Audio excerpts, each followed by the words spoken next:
Hello guys, ito po ay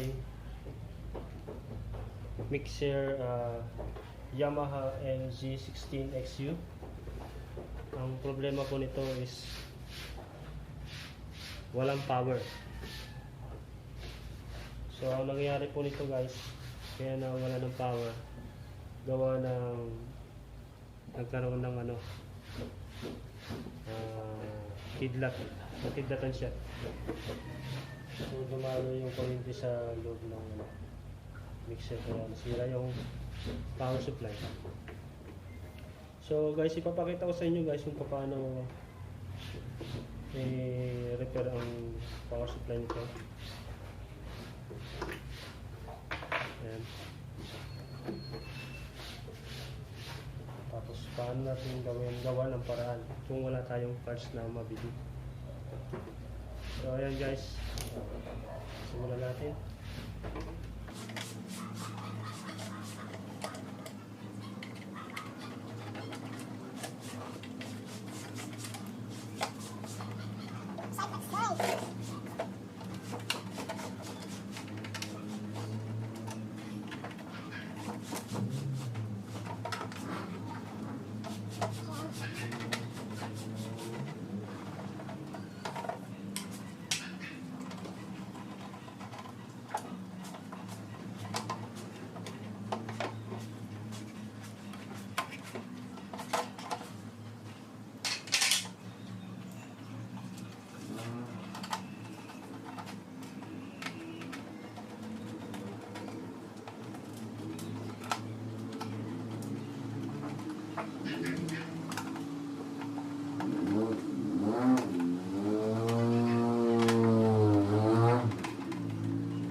Ayun guys, na-troubleshoot ko na yung sira ng power supply nito.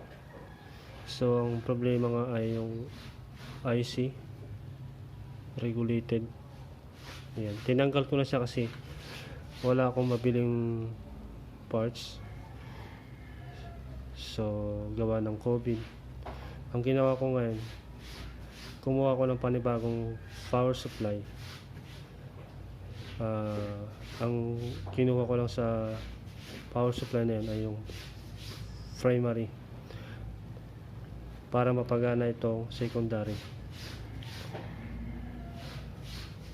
Ayan, so ito yung isa kong power supply. Ayan, 24 volts siya guys. So bali yung kinuha ko lang dito yung primary. Ayan, ito yung primary niya. Tapos ito yung 220, ito yung primary nya. Ayan guys.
ating serbisyong bayanihan.